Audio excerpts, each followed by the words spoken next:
Bien, vamos a iniciar mientras descargo ajusto la presentación. Pero faltan varios conectados, faltan varios pastores. Me toca correr un poquito porque terminamos las dorcas y me vengo. Vamos a orar también por mientras para dar gracias al Señor y poder tener este tiempo también de estudio de la palabra nuevamente y esperando que el Señor también nos acompañe como lo ha hecho siempre. Bien, denme un segundito.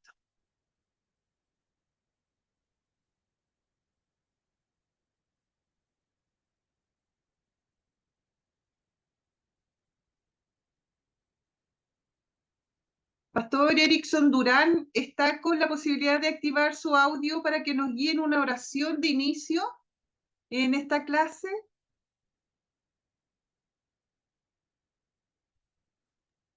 Sí, claro. Buenas noches. Amén. Buenas noches, Señor le bendiga. Ok, comenzamos con la oración. Amén.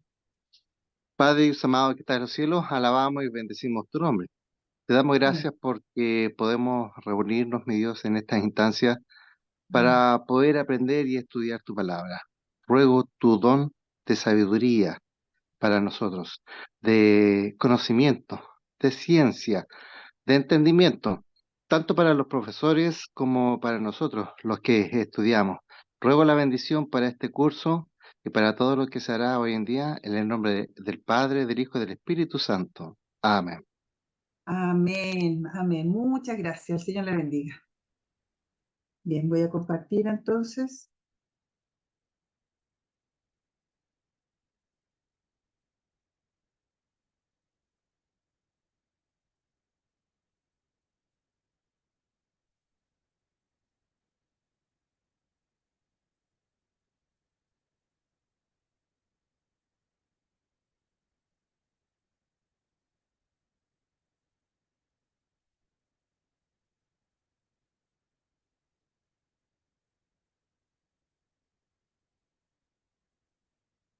Amén.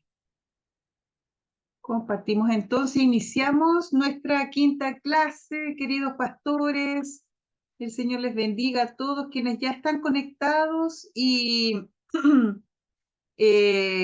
no sé si hay alguien que quisiera, amén, sí, gracias Pastor Alejandro, bendición.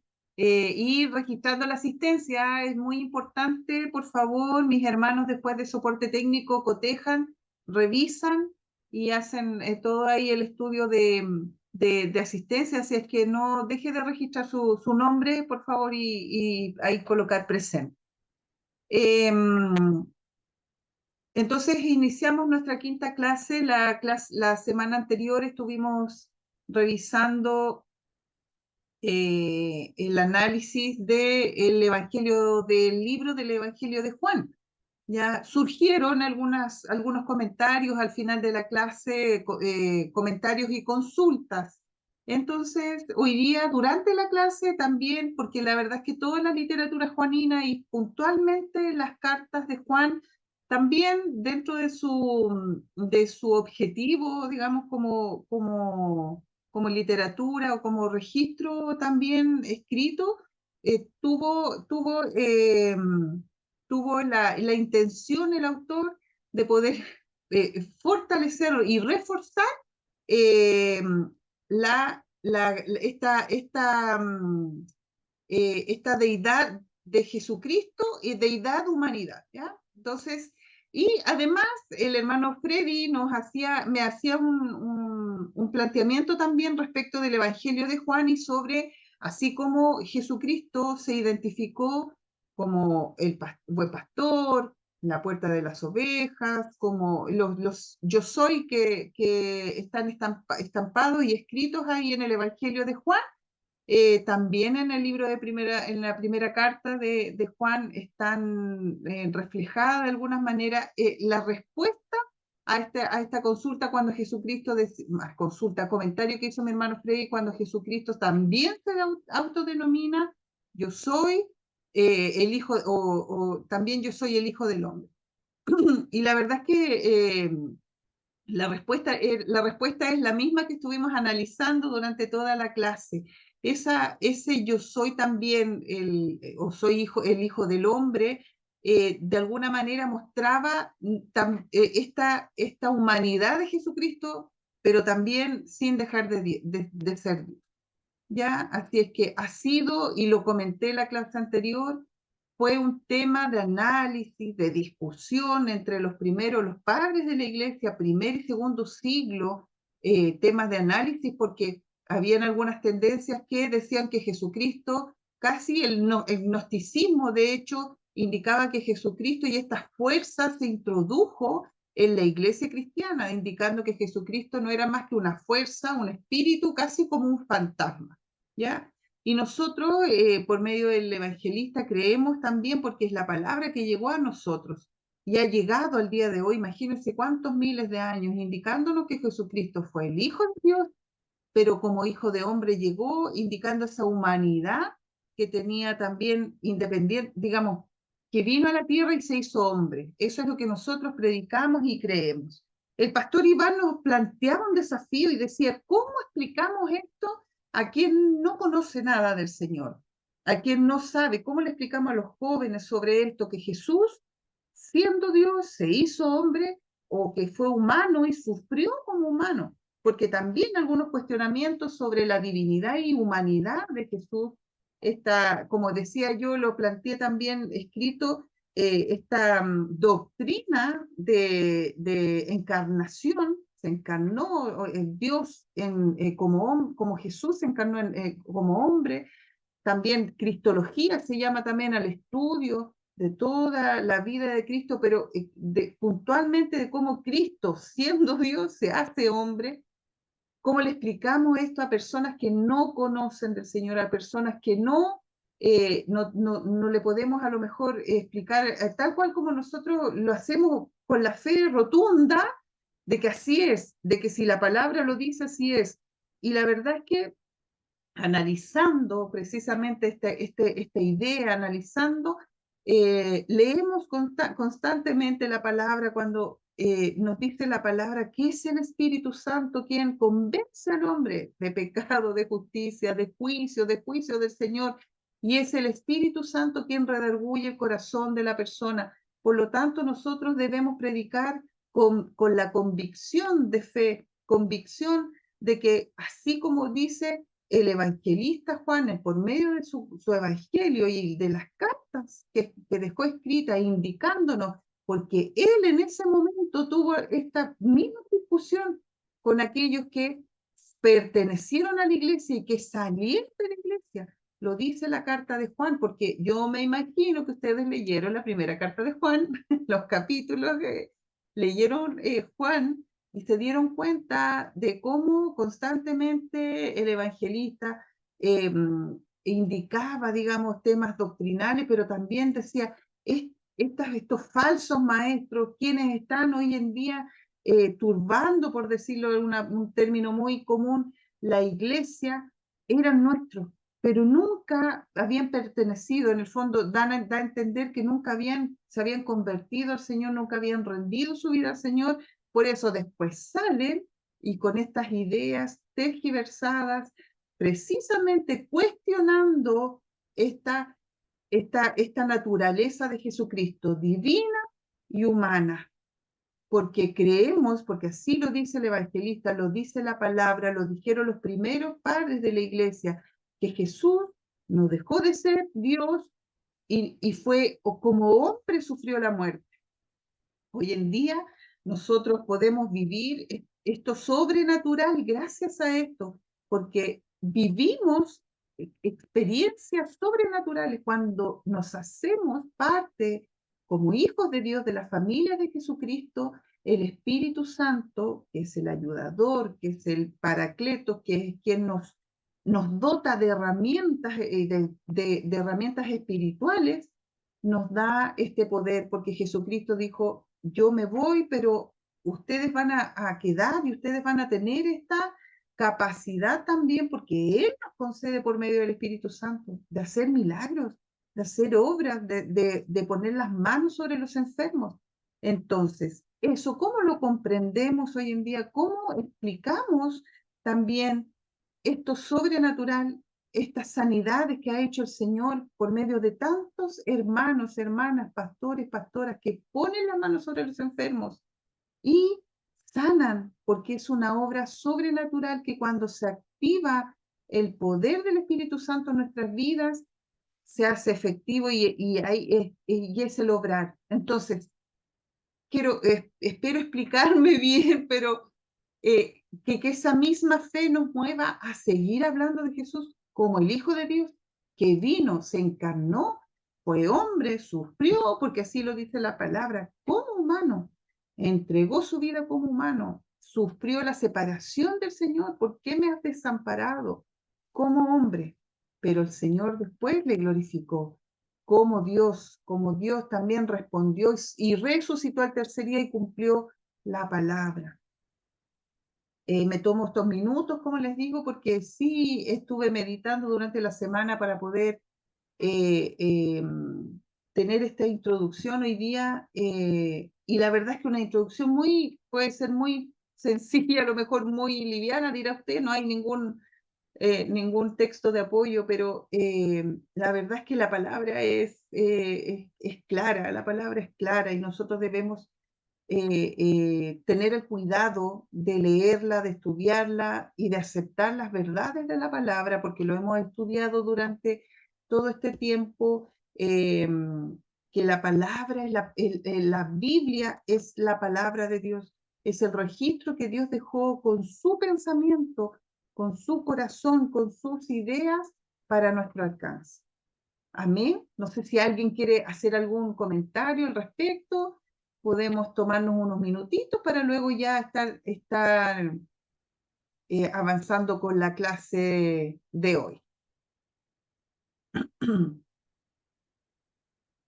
Respecto a lo que comentaba el hermano Freddy, la verdad es que maravilloso versículo que cuando dice, lo relacionaba también con Daniel, y claro, al leer, asociar, efectivamente se dice que la profecía, una profecía mesiánica, está esa profecía y otra más en el mismo libro de Juan, en las mismas cartas de Juan, y también esta profecía que la vemos, o por lo menos yo la leía y la veía cumplida en Jesucristo, como ahí lo mismo, la profecía ya cumplida, pero al mismo tiempo se me venía a la mente el registro ahí del rollo en Apocalipsis, cuando decía el anciano, no hay quien lloraban porque no había quien fuera digno de abrir el rollo, y ahí aparece nuestro Señor, el Cordero, como Cordero, inmolado, el único digno, el único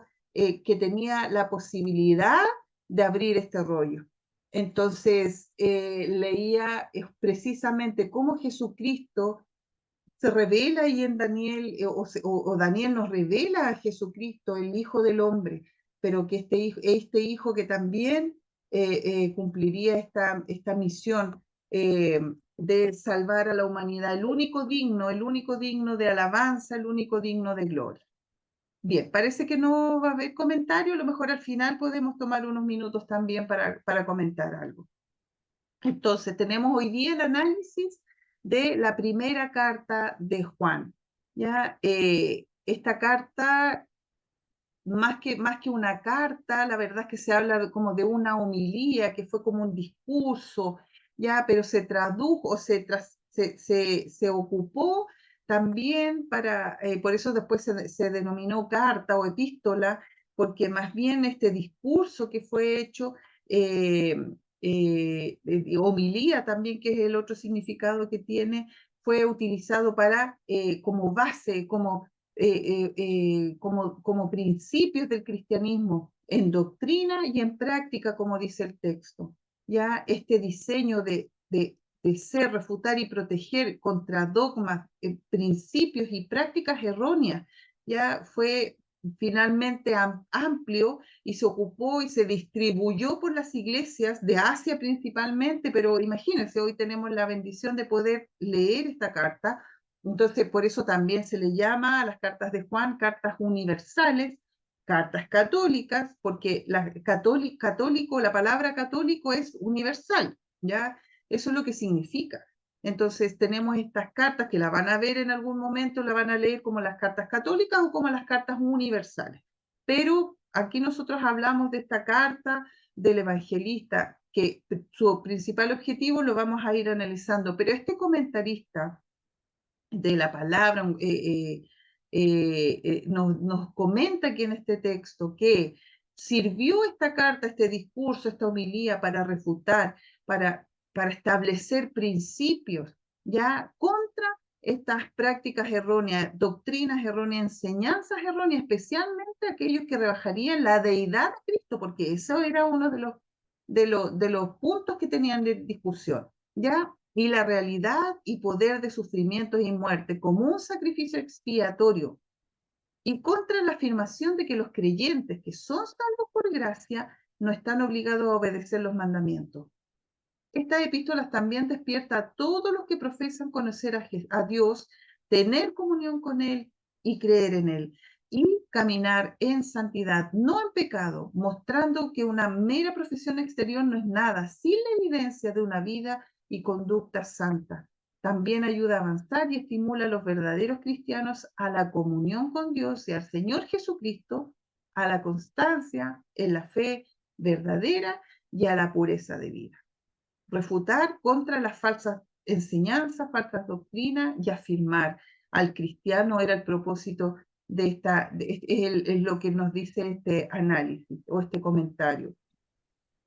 Autor de la primera carta de Juan es el apóstol Juan y hijo de Zebedeo, porque tenemos también que considerar que hay una alta crítica y nos vamos a encontrar con un evangelio, inclusive se le está llamando hoy en día esta teología liberal, un evangelio más liberal que va asociado con esta alta crítica, que es una tendencia que inclusive va más allá del cuestionamiento de la Biblia o de la palabra, que de hecho, ya imagínense, surge o se viene arrastrando desde el principio, desde el primer siglo, pero es esta alta crítica, no confundir, hay una alta crítica y hay una crítica textual de la Biblia, que hasta el día de hoy están presentes y la alta crítica se asocia a la teología liberal y que es quienes cuestionan primero si Jesús fue hombre efectivamente, sino que dicen que lo mismo, lo que les comentaba al principio, que era un espíritu, que era un fantasma, que actuaba como un ser, pero no fue ni tan hombre ni tan Dios. ¿Ya? Y además cuestionaban la autoría del Evangelio de Juan y de las cartas. Cuestionaron en realidad el mismo libro de Apocalipsis, la autoría y todo eso. Entonces, en este caso, nosotros debemos tener esta certeza. Hoy en día nosotros estamos estudiando la palabra para mantener una línea. Nos vamos a encontrar, además que en Internet hay mucha información. Estamos en la era del conocimiento, estamos en los tiempos donde uno con un clic va a aparecer mucha información. Pero en el nombre del Señor nosotros tenemos que siempre estar sujetos al Espíritu Santo y a lo que Él nos revela por medio de su palabra. Entonces, si la palabra está conforme o está corroborando la idea que yo estoy estudiando, el texto que estoy estudiando, debe ser esa mi regla de fe, mi regla de conducta, mi regla como hijo e hija del Señor, pero por sobre todo mi regla como siervo, como pastor de una iglesia o pastora de una iglesia. La palabra debe ser nuestra base a toda enseñanza, ante toda enseñanza. ¿Alguien abrió el audio? Ah, ya, se abrió solamente. Ya, entonces, porque hoy en día nos encontramos con esta teología y alta crítica que está cuestionando prácticamente toda la palabra, constantemente. Nosotros creemos que estos escritos son del apóstol Juan, porque hay otros textos de estudios que dicen, se cree, se dice que fue Juan el apóstol, o más o menos así como cuestionando, no siendo claro ni certero. En este caso, aquí hay algunos textos que nos va evidenciando de alguna manera por qué se atribuye, por qué creemos nosotros que Juan, el apóstol, fue quien escribió la primera carta, ¿ya? La primera carta de Juan. Porque atribuían, porque se llamaba Juan, pero atribuían a Juan un Juan anciano, lo mismo que el Evangelio de Juan. La alta crítica dice que había un anciano en Éfeso que probablemente se referían a él cuando hablaban del anciano Juan, entonces cuestionaban que no era Juan el apóstol, sino que era este anciano que vivía ahí, que sí conoció al apóstol Juan, sí tuvo su enseñanza, pero no era el apóstol Juan. Pero nosotros creemos que fue efectivamente hijo de Zebedeo, Juan el apóstol, quien escribió. Evidentemente fue un testigo del ministerio de Cristo, lo dice la Escritura, lo dicen sus cartas. Asimismo, el estilo y la forma de pensamiento fueron muy similares del Evangelio de Juan o el cuarto Evangelio a las cartas, ¿ya? Y Stott, que también es un comentarista bíblico, dice, la similitud entre el Evangelio y la carta es considerablemente enorme. Hay mucho texto muy similar, por lo tanto se atribuye también la autoría al apóstol Juan. El autor de la carta habla con autoridad, como un apóstol lo haría. Y él manifiesta tener el conocimiento, porque dice con nuestras manos, de primera mano, porque dice lo tocamos, lo palpamos, lo vimos. Entonces, esto da evidencia de que efectivamente es Juan el apóstol quien estuvo y escribió esta carta. Primera de Juan, capítulo 1, versículo 2, dice, porque la vida fue manifestada y la hemos visto y testificamos y os anunciamos la vida eterna, la cual estaba con el Padre y se nos manifestó. ¿Ya? Entonces, manifiesta de primera mano los hechos que sustentan este mensaje del Evangelio. El autor se refiere a sí mismo como el anciano y a Cristo como el que era desde el principio. También, planteamiento que hace constantemente en el Evangelio de Juan, por lo que hemos oído, lo que hemos visto con nuestros ojos, lo que hemos contemplado y palparon nuestras manos tocantes al verbo de vida que dice Juan 1:1. Evidentemente el apóstol Juan escribió las 13 epístolas, ahí entre los años 80 y 90, algunos también dicen que entre el año 100 después de Cristo, mientras vivía en Éfeso. Probablemente era el único apóstol que quedaba en ese tiempo con vida. La fecha, aquí inclusive hablan hasta el año 100, que es finales del primer siglo.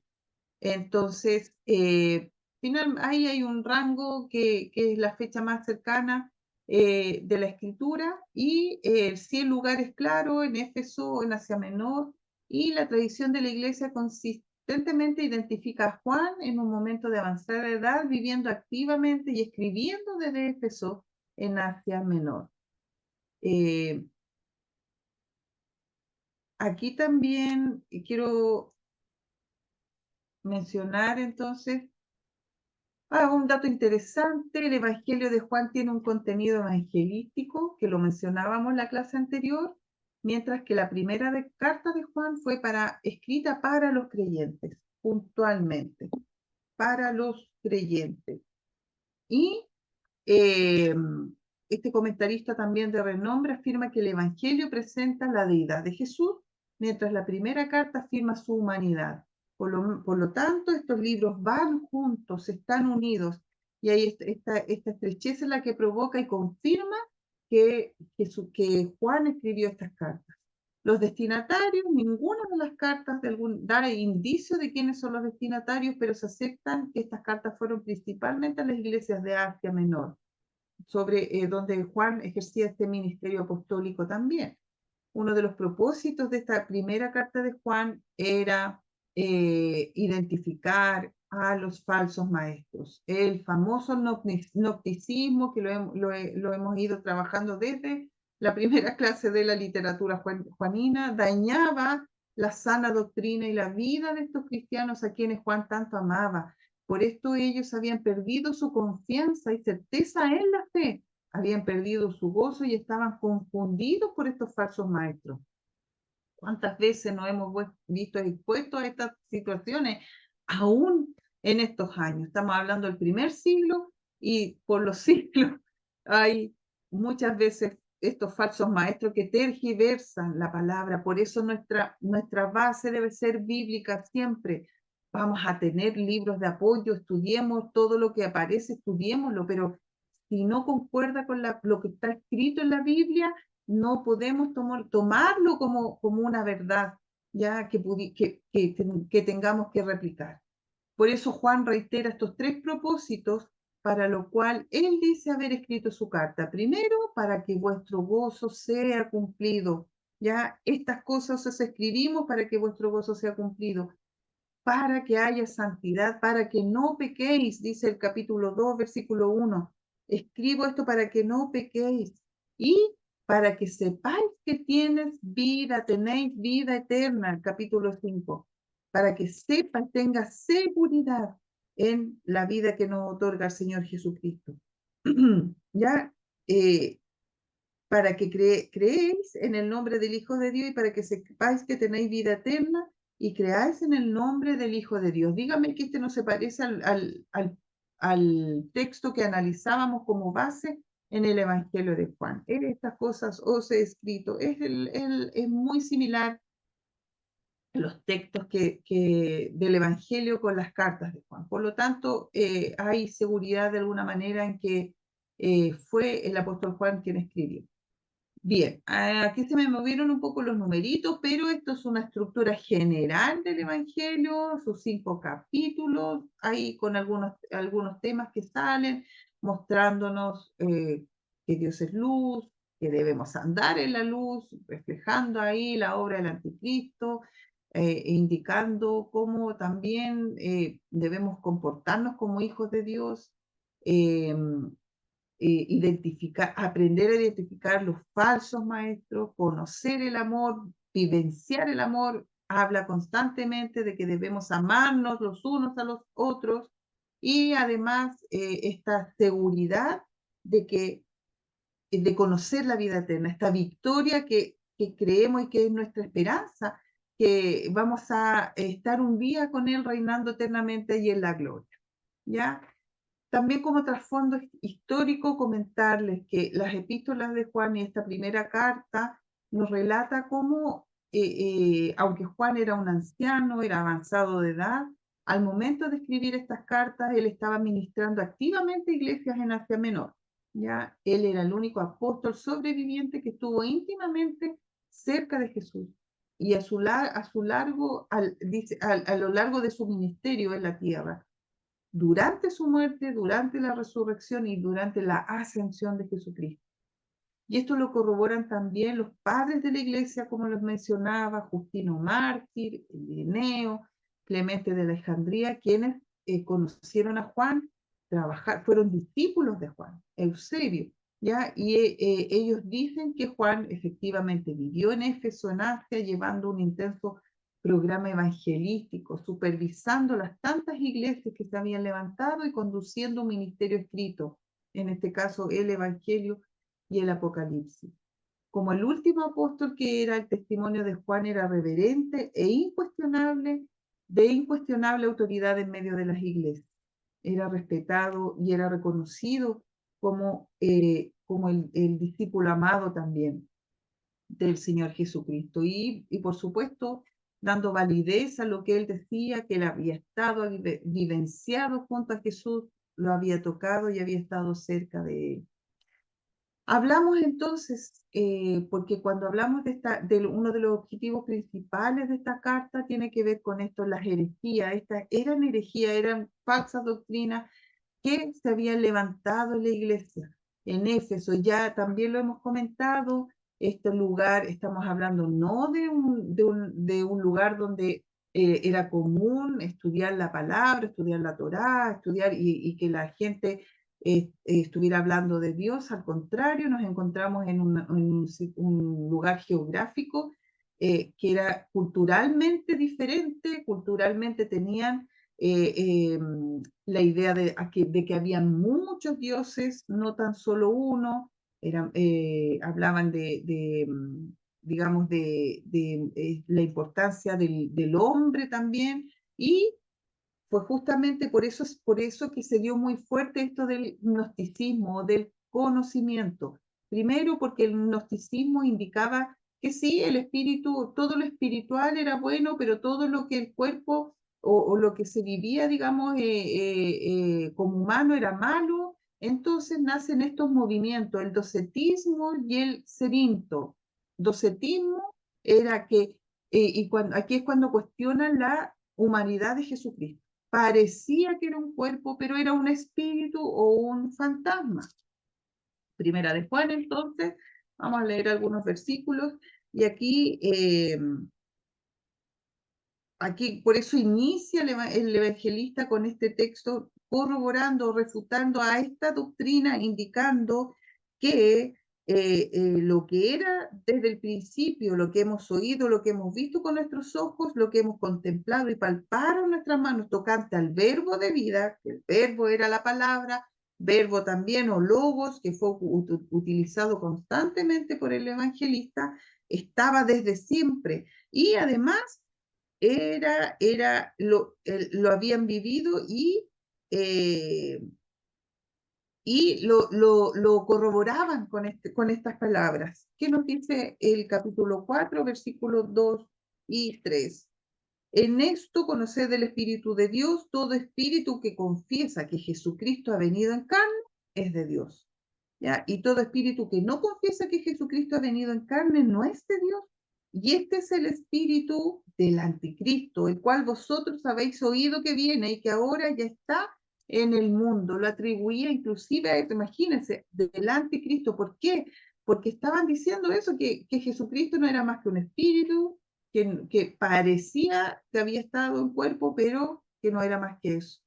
Los cerintos en este caso negaban que Cristo vino en la carne, sino que entró en el Jesús humano en el bautismo, pero salió antes de morir. Entonces era como que actuaba como Dios en algunas ocasiones y actuaba como hombre en otras.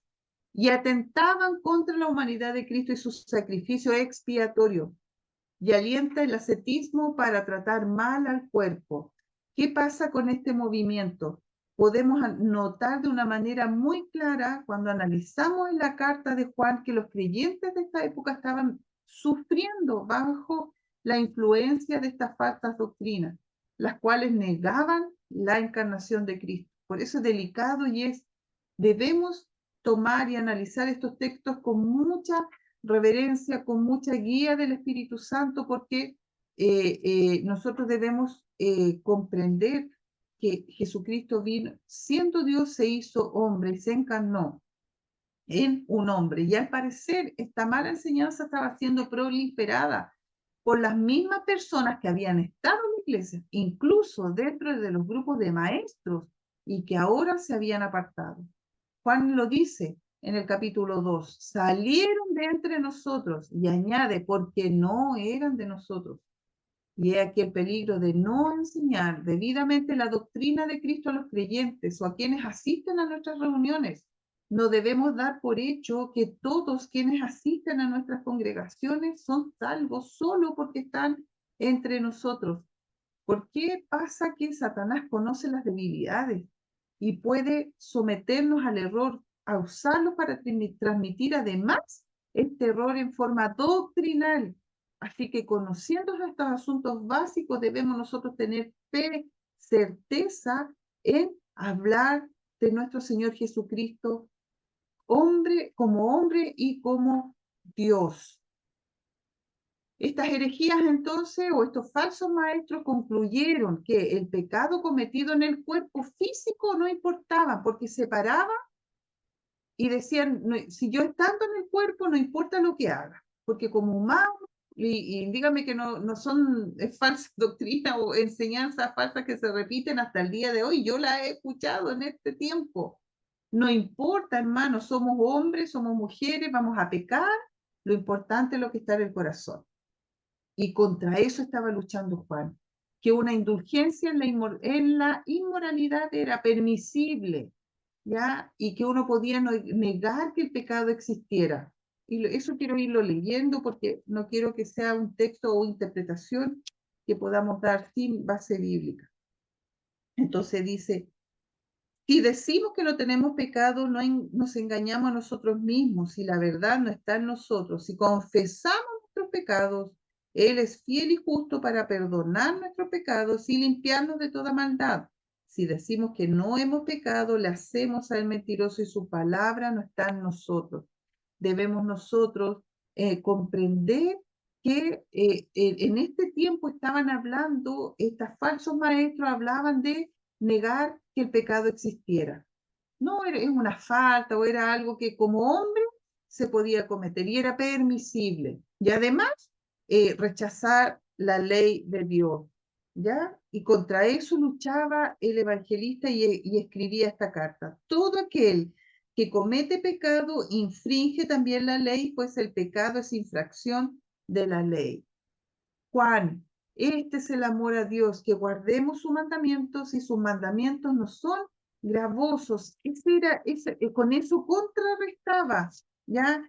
Y nos hacía este llamado a vivir una vida de santidad, como lo mencioné al inicio en los objetivos de esta clase, a vivir una vida de santidad. No podemos caer en la misma enseñanza de decir, no importa, hermano. Sí, nosotros tenemos una forma de decir, cuando llegan a la iglesia o a la congregación, no importa, los recibimos, los amamos así como vienen, pero debe haber una transformación que la hace el Señor, no la hacemos nosotros, pero con una enseñanza sana, basada en la palabra del Señor. Debe haber una transformación, porque nosotros no podemos practicar el pecado. Y eso nos refuerza el evangelista. Pues este es el amor a Dios, que guardemos sus mandamientos, y sus mandamientos no son gravosos. Una de las características de los falsos maestros era la falta de amor, especialmente en la manera en que reaccionan ante cualquiera que rechace su forma de pensar. Y conductas que las podemos ver también hasta el día de hoy. En esto se manifiestan los hijos de Dios y los hijos del diablo. Todo aquel que no hace justicia y que no ama a su hermano, no es de Dios.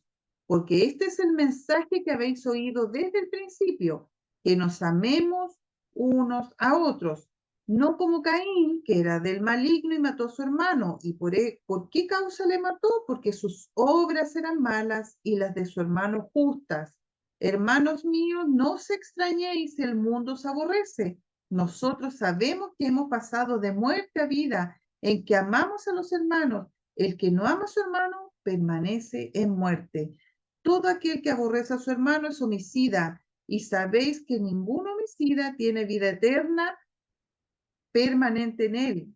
En esto hemos conocido el amor, en que Él puso su vida por nosotros, también nosotros debemos poner nuestra vida por los hermanos. Pero el que tiene bienes de este mundo y ve a su hermano tener necesidad y cierra contra él su corazón, ¿cómo mora el amor de Dios en él? Hijitos míos, no amemos de palabra ni de lengua, sino de hecho y en verdad. Los principales temas que se abordan en esta carta, entonces, como ya lo he dicho, hace mucho énfasis Juan en esta realidad de Jesucristo, su encarnación y su rol como Mesías, como Salvador, como hijo de Dios que vino a ser humano, vivió como humana y murió mientras era un ser humano. Juan dice que más allá de lo que decimos, sabemos lo importante es si caminamos en la verdad y obedecemos los mandamientos de Dios. Juan también deja en evidencia a los falsos profetas y fortalece la fe de los verdaderos creyentes. Juan subraya la importancia del compañerismo cristiano y el amor por los hermanos. Y estos son los principales temas también, como les decía adelante, y el tema central de la primera carta es un llamado a evaluarse a la luz de los fundamentos de la fe, sana doctrina, obediencia y amor, para ayudar a creyentes atacados por los falsos maestros, porque estaban sufriendo, como decía adelante el comentarista, estaban ahí afligidos y dudando, por supuesto, pero les llama el evangelista y le dice, deben tener el gozo, la santidad y la seguridad de que Cristo Jesús dio su vida por nosotros, ¿ya? Y al oír los fundamentos de la fe, los lectores de esta carta podrán probar quién es un falso maestro y quién es el verdadero. Si no conocemos la verdad, difícilmente vamos a identificar qué es lo que es mentira. Por lo tanto, la primera carta de Juan nos muestra estos fundamentos de fe, la fe verdadera en Jesús, esta sana doctrina. A esto le llamamos sana doctrina, que Jesús murió por nosotros, que Jesús nos da vida eterna, que Jesús, siendo Dios, se hizo hombre. Y además nuestros ojos lo vieron, dice el evangelista, lo contemplaron, lo palpamos y anunciamos. Y nuestra comunión verdaderamente es con el Padre y con su Hijo Jesucristo. Y esto lo decimos para que vuestro gozo sea cumplido. La obediencia a los mandamientos, ya a cumplir. Si decimos que tenemos comunión con Él y andamos en mentira, mentimos y no practicamos la verdad. Pero si andamos en luz, como Él está en luz, tenemos comunión y la sangre de Jesucristo nos limpia de todo pecado. Y además, el amor a Dios y a nuestros hermanos.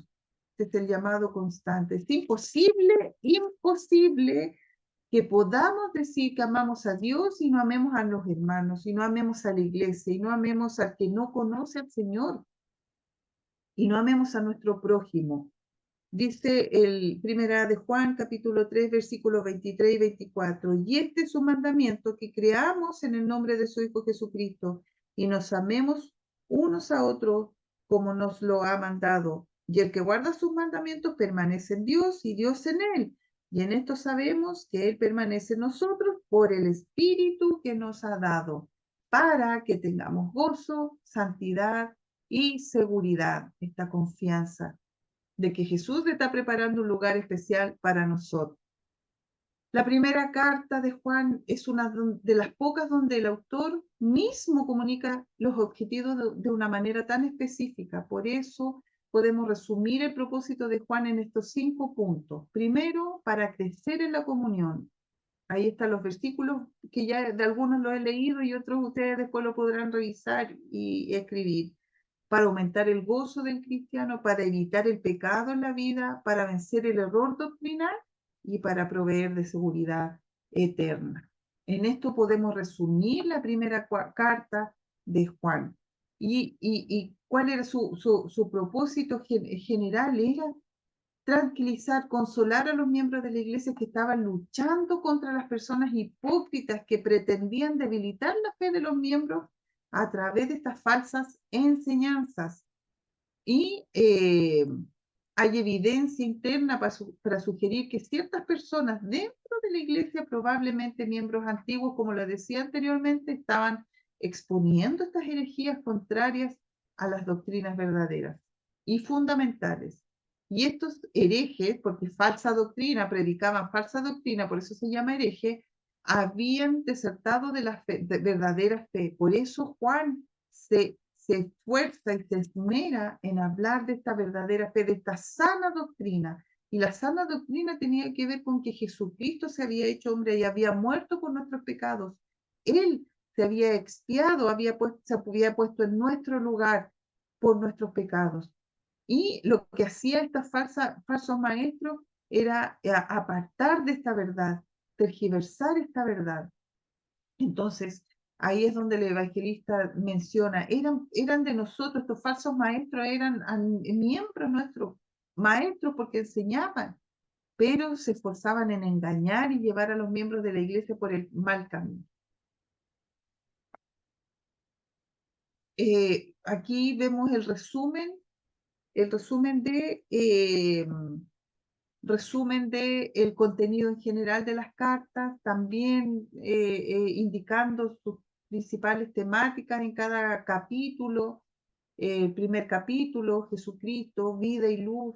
Él es la luz, los que aman la luz, digamos, y siguen la verdad, conocen a Dios, están en comunión con Dios y hacen esta constante diálogo, más que diálogo, este lenguaje que se usa de reforzar ciertos temas. Entonces usaban estos términos: vida, luz, muerte, vida, oscuridad, luz, nos muestra el capítulo 2, este amor hacia los demás cristianos, no amar al mundo, la advertencia contra los falsos maestros o el anticristo o la enseñanza de los anticristos, de la justicia, del amor, de que debemos probar los espíritus, ya probar los espíritus, dice el capítulo 4 nos habla sobre saber discernir y aquí dice, amados, no creáis a todo espíritu, capítulo 4:1, sino probar los espíritus si son de Dios, porque muchos falsos profetas han salido por el mundo. Y en esto conoced el Espíritu de Dios, todo espíritu que confiesa que Jesucristo ha venido en carne es de Dios. Esa era la sana doctrina, ese era el evangelio puro que se predicaba en ese tiempo. Y todo espíritu que no confiesa que Jesucristo ha venido en carne no es de Dios. Y este es el espíritu del anticristo, el cual vosotros habéis oído que viene y que ahora ya está en el mundo. También nos habla del amor de Dios y el capítulo 5, la fe en el Señor Jesucristo, como resumen. Contarles también que esta carta, este libro, esta homilía, como les mencionaba, presenta el conocimiento de la palabra de vida, la palabra encarnada, del Logos encarnado, Cristo Jesús, como base para tener comunión con Dios. Lo leíamos el primer capítulo, es la base, mi fe, mi creer, que Jesucristo, el Logo, el Verbo, era Dios y estaba con nosotros. Esa era la base para tener comunión con Dios. Y porque Juan así introduce su carta diciendo que ellos habían visto, oído, palpado con las manos, porque Jesucristo no era un espíritu, que él vino en carne, era hombre y era Dios. Para mantener esa condición de creyente se deben verificar ciertas condiciones, andar en luz, tener comunión unos con otros, reconocer y confesar nuestros pecados, amparados en esta obra de expiación que había hecho Jesucristo por nuestras vidas. Esa era la base, era la sana doctrina.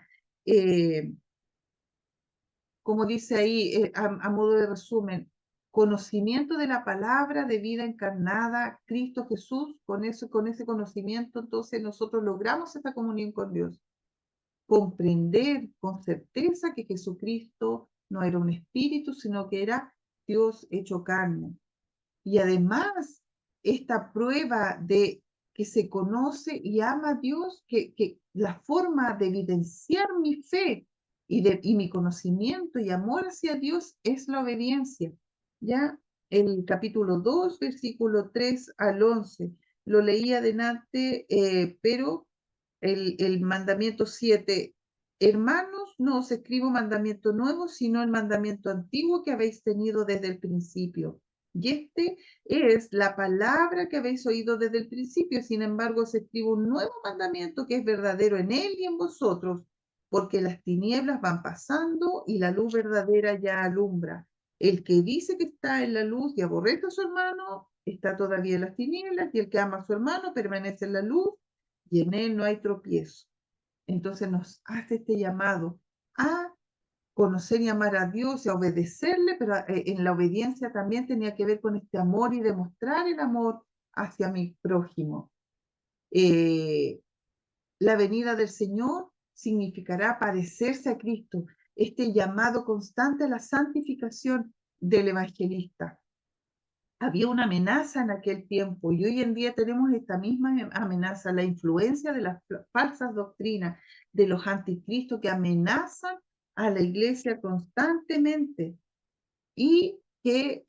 pero que existía un antídoto contra esta falsa enseñanza, que era la unción divina que da el discernimiento espiritual.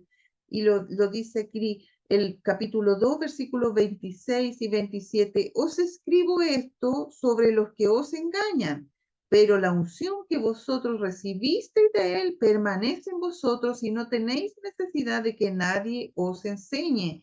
Así como la unción misma os enseña todas las cosas y es verdadera y no es mentira, según ella os ha enseñado, permanecer en él. El Espíritu Santo nos guía a toda verdad, decía el mismo evangelista en su cuarto evangelio. El Espíritu Santo tiene una labor importante en nuestras vidas, pero mi vida y mi espíritu debe estar presto, debe estar atento, debe haber comunión con Dios. Y eso lo va a lograr el obedecer los mandamientos, parecerme más a Cristo cada vez, sacar el pecado que hay en mí, el parecerme a Dios trae justicia, disposición favorable para la venida del Señor. Mi vida está constantemente en esta preparación para el encuentro con el Señor. Entonces, debemos tener esta esperanza también de la venida constante. El capítulo 3 dice, mirad cuál amor nos ha dado el Padre para que seamos llamados hijos de Dios. Por esto el mundo no nos conoce porque no le conoció a Él. Amados, ahora somos hijos de Dios y aún no se ha manifestado lo que hemos de ser, pero sabemos que cuando Él se manifieste seremos semejantes a Él porque le veremos tal como es.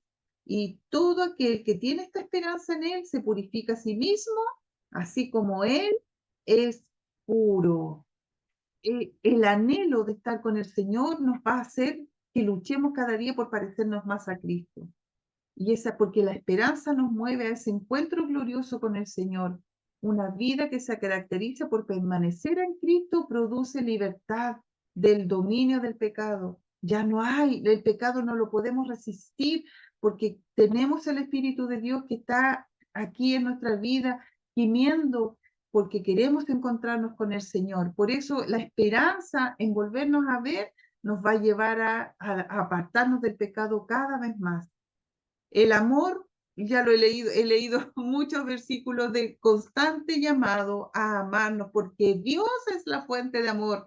Lo veíamos también en el Evangelio. Dios es el modelo, la fuente de amor. Cristo es el modelo del amor. La manifestación del amor es amar, es presentar y evidenciar el amor por los demás. Jesucristo nos mostró eso entregando su vida, sacrificando su vida por nosotros. Y la presencia y la vida perdurable de Dios en nosotros son los resultados de este amor. Los hermanos tenemos la obligación de amarnos los unos a otros. Es una obligación, no es una opción. El permanecer da confianza en la oración. La encarnación es la prueba, como dice aquí, entre la verdad y el error. Y ya lo veía adelante con estas falsas doctrinas, como el espíritu nos dice, todo espíritu que no confiese que Jesucristo ha venido en carne no es de Dios. Por lo tanto, nuestra fe en que Jesucristo es el Hijo de Dios y que se hizo hombre y entregó su vida por nosotros es la prueba de nuestra fe pura y verdadera. El amor perfecto elimina el temor y lo prepara a uno para el día del juicio o para el día final, para cuando Cristo venga por nosotros. La fe tiene poder para vencer al mundo. Este es un resumen a modo muy general de la primera carta, ¿ya? Y el amor perfecto, dice el capítulo 4, versículo 13 en adelante, elimina todo temor y nos prepara para el día final. Entonces Dios ha dado suficiente testimonio respecto a su Hijo como para garantizar la fe. Lo dice el capítulo 5, versículo 6 en adelante, que también lo leía. Este es Jesucristo, que vino mediante agua y sangre, no mediante agua solamente, sino mediante agua y sangre. El Espíritu y el Espíritu es el que da testimonio porque el Espíritu es la verdad. Y porque tres son los que dan testimonio en el cielo, el Padre, el Verbo y el Espíritu Santo, y estos tres son uno, y tres son los que dan testimonio en la tierra, el Espíritu, el agua y la sangre, y estos tres concuerdan. Si recibimos el testimonio de los hombres, mayor es el testimonio de Dios, porque este es el testimonio con que Dios ha testificado acerca de su Hijo. El que cree en el Hijo de Dios tiene el testimonio en sí mismo, el que no cree a Dios le ha hecho mentiroso porque no ha creído en el testimonio que Dios ha dado acerca de su Hijo. Y este es el testimonio que Dios nos ha dado vida eterna y esta vida está en su Hijo. Esto es doctrina, esto es sana doctrina, esta es la esencia del Evangelio. No podemos pasarla por alto y no podemos dejar de predicar en nuestras iglesias. Esta es la fe que va a permitir vida eterna de todo aquel que busca al Señor y que se acerca al Señor. Ideas claves, características principales de la carta, la repetición.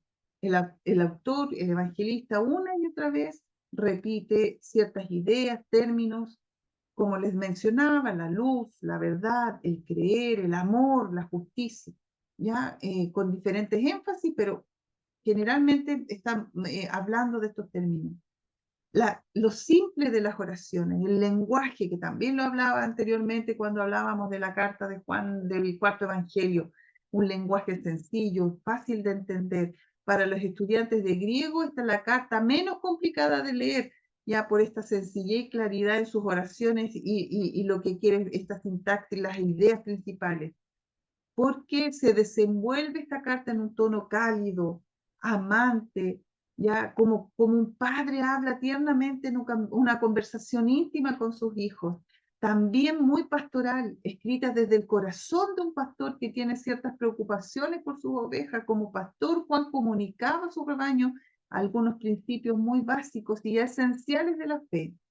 Hay un parecido tremendo, ya lo mencionaba, entre esta carta y el Evangelio de Juan. Un vocabulario que se repite constantemente: Padre, Hijo, Espíritu, principio, palabra, verbo, logos, paracleto, creer. Cuando habla del abogado, nuestro abogado lo menciona como paracleto, ayudador, así también se refiere al Espíritu Santo, pero aquí en esta carta puntualmente cuando habla del paracleto, habla de este abogado que tenemos si hemos pecado, en creer, en la vida, el eterno, amor, permanecer. Son palabras que se repiten constantemente, tanto en el Evangelio como en la primera carta de Juan. Permanecer, guardar el mandamiento, lo verdadero, conocer, tener, nacer, testificar, la luz, la oscuridad, el mundo, el pecado, el diablo. Son ideas que se repiten constantemente y probablemente nos vamos a encontrar en la segunda carta y en la tercera carta de Juan en Apocalipsis, porque es la misma idea, es la misma mente que transmitía en diferentes lugares, diferentes ocasiones o para diferentes destinatarios. Grandes doctrinas que vemos aquí en esta primera carta y vamos finalizando con esto. Es esta cristología que les mencionaba yo. Este estudio de Cristo es utilizada para refutar el error a los falsos maestros, y de allí el énfasis en que Cristo se había encarnado, en esta doctrina de encarnación y en la redención por la sangre de Cristo. No, en esta carta no se hace énfasis en la resurrección, como lo hace también el evangelista en el cuarto evangelio. Y aquí lo que mencionaba, se refiere a Jesucristo como nuestro paracleto, como nuestro abogado. Es un término interesante donde aprendemos que Jesucristo intercede por nosotros, ya que Él es la propiciación por nuestros pecados. Nos habla esta carta también de la confesión de los pecados, ¿ya? Pero de la esencia y de lo verdadero, digamos, de la forma correcta de confesar. Y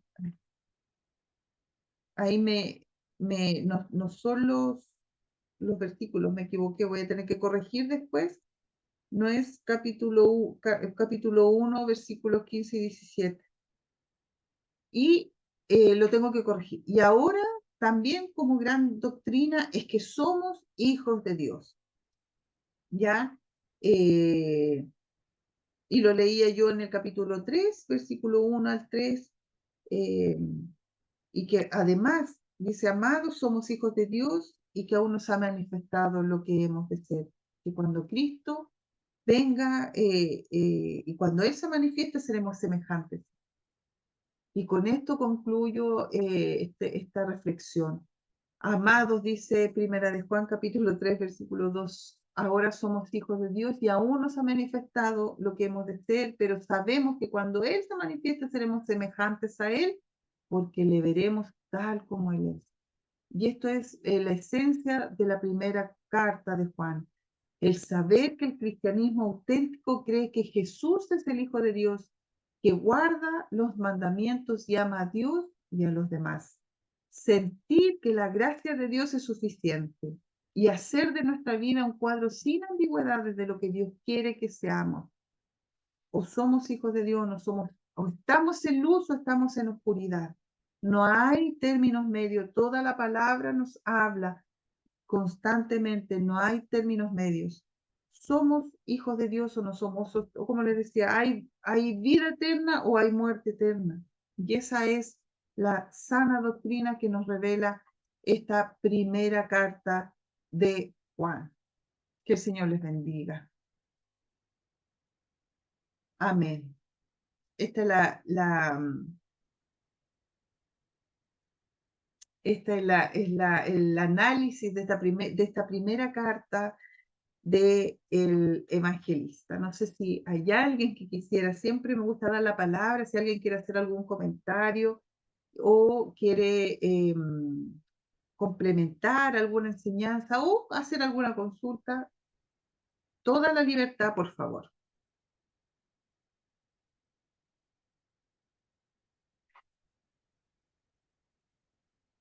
Mi pastora Carolina, Hermano Freddy, ¿cómo está? aquí estamos de nuevo interrumpiendo. No, no, no, No. no, diga nomás, Ahora, ahora es para hacer una consulta, mi pastora. dígame. Con respecto a Juan, en la última imagen que usted mostró decía que teníamos que obedecer los mandamientos. Sí, ¿A qué son los mandamientos con respecto al decálogo? ¿O los mandamientos como el evangelio que enseñó Jesús como más arraigado? espéreme. Cuando habla el evangelista constantemente, y en este caso, cuando habla de estos mandamientos, porque parte en los primeros versículos ya indica que debemos, si tenemos comunión con Él, hablamos de estos mandamientos y le conocemos y guardamos sus mandamientos, pero Él a los mandamientos, estos nuevos mandamientos que Jesús había establecido. Jesús, ¿se acuerda que su discurso, digamos, si bien él nunca anuló la ley, no dijo, ¿se acuerdan? Jesucristo mismo no dijo No viene a abrogar la ley, dice. que anulaba los 10 mandamientos, sino que los Claro, reducía. Lo claro. reducía a estos 2 mandamientos: amar a Dios por sobre todas las cosas y amar a tu prójimo. Y es lo que hace toda la carta. Entonces se refiere a la enseñanza de Jesucristo, ¿ya? Más que específicamente al decálogo, como dice usted, estos 10 mandamientos, o a la ley en sí. Porque Ya. no es lo que procuraba el evangelista reforzar, sino que tenía que ver, menciona la ley, pero tenía que ver con esta doctrina o esta enseñanza que había dejado Jesucristo, ¿ya? Y este evangelio más bien, inclusive, el mandamiento que constantemente nos habla esta primera carta, que tiene que ver con el amor a Dios y al prójimo. Nos habla mucho del amor entre los hermanos. Entonces, si podemos responder a su pregunta, es el mandamiento que Jesucristo, la enseñanza de Jesús. Sí, está muy bien. Muchas gracias, pastor. Ya, gracias, hermano Freddy. Bien, bien, me gusta que pregunte, aunque a veces me deja un poquito ahí, no, porque se nota que está escuchando la clase y eso ya es un aliento. Que el Señor les bendiga, no sé, si por favor siéntanse con toda libertad, aunque el pastor Marco ya está listo ahí para la clase que sigue, pero si hay alguien que quisiera comentar, por favor, no duden en hacerlo. Si no, finalizamos nuestra clase y lean las cartas. La próxima semana analizaremos la segunda carta del evangelista, y la verdad es que es así como toda la palabra, una enseñanza muy hermosa.